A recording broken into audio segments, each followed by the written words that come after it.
Hello everyone, welcome to the Flight Sim Deck. I've been taking a much needed break from flight simulation, and this past weekend was packed with real-world aviation activities. Fortunately, I brought my camera along with me and documented every step of the way. It all started at LAX with plane spotting at the infamous airport landing viewpoint by the In-N-Out Burger on Sepulveda Boulevard. Now this gives you an incredible view of the aircraft landing on 24 right and 24 left. And I have to say, I really appreciate the city of Los Angeles for providing a nice open place to watch the aircraft operations. These are the kind of things that really spark interest in aviation, and I can only imagine a young child going to this park and probably one day wanting to become a pilot just from watching the show that these planes put on for you. Where I'm from, you're not really allowed to view aircraft this closely unless you watch them somewhere illegally.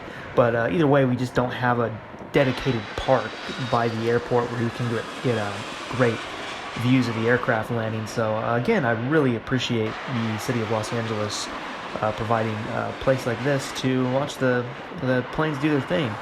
So I recorded a bunch of different aircraft. It's pretty windy, and I don't have protection on my mic to cut the wind out. So but the views themselves are just enough without the audio. So I kept the audio a little low in these areas, and hope you enjoyed those. So the next day we headed to the Santa Monica airport for some more plane spotting, and again, this airport offers several places on the airport campus where you can have great views of all the operations going on. Right there, level with the runway, or you can go up a little bit above and watch them.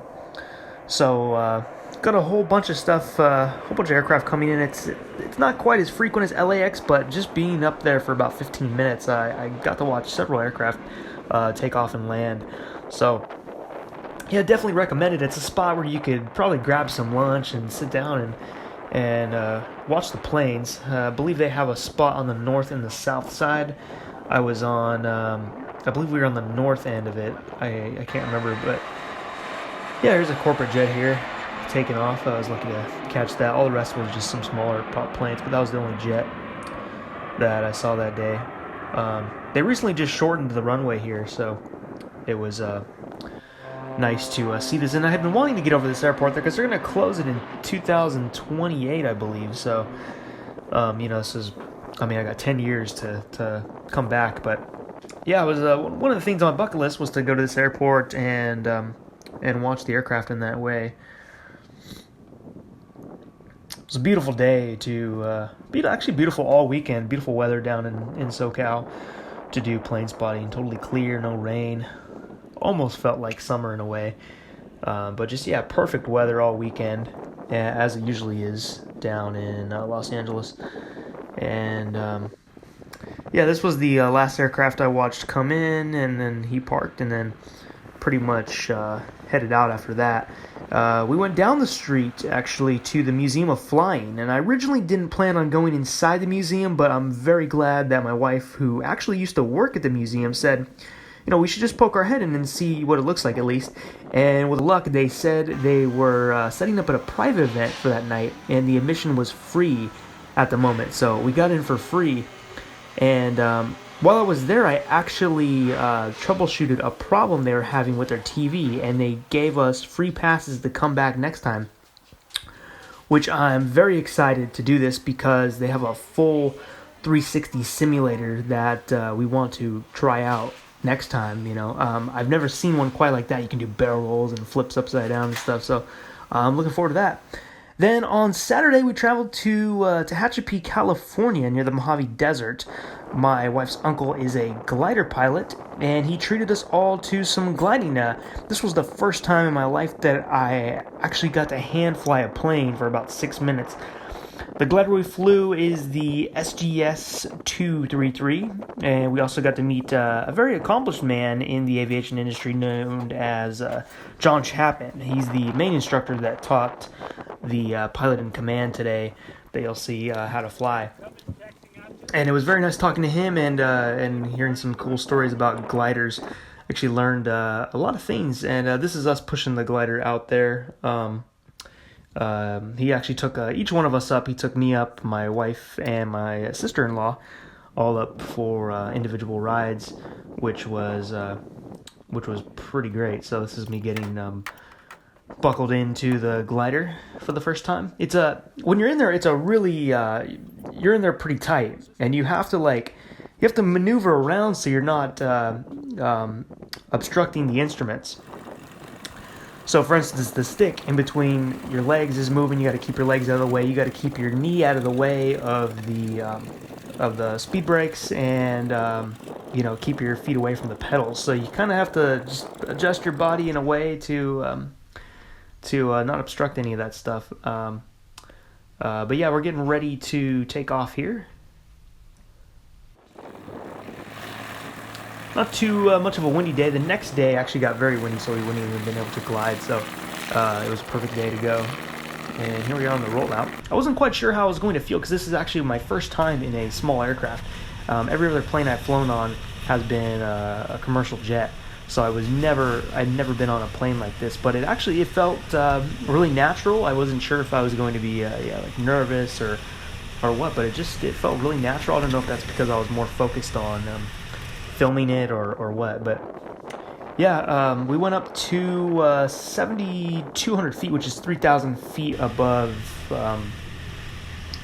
the ground. So it's 3,000 AGL, and after we cut the rope, he let me hand fly it, like I said, for about 6 minutes, and he said I did a really good job at maintaining my speed. There's no instruments in the back, and I couldn't see over his shoulder to look at the instruments either because he sits a little higher. So I kind of had to do it just based off feel and off looking at the wingtips, which is a pretty advanced method to do it. And I really think the simulators really helped with this. Like I really felt comfortable when controlling the plane. He didn't have to take over at all during the short time that I flew it. I did some 180s and some 90-degree turns.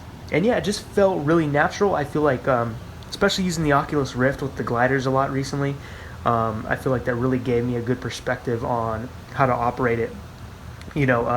When to start to come out of your turns, and just how gently to maneuver the stick and how to keep your the speed going. Now he demonstrated coming up soon a 60-degree bank turn, which you pull a little over 2 Gs off of that, and then he also demonstrated a stall, which you also feel some Gs when the nose dips back down to regain the speed.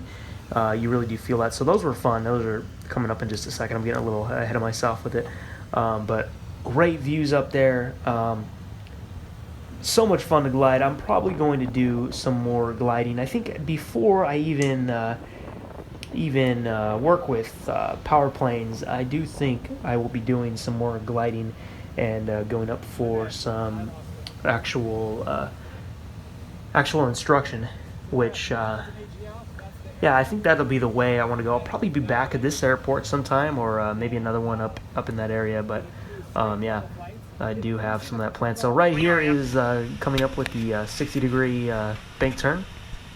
Unfortunately, I don't have any footage of when I flew the plane because at that time I had to put the cameras down and focus on what I was doing. But this is after I believe I gave the controls back to him. And this is the turn.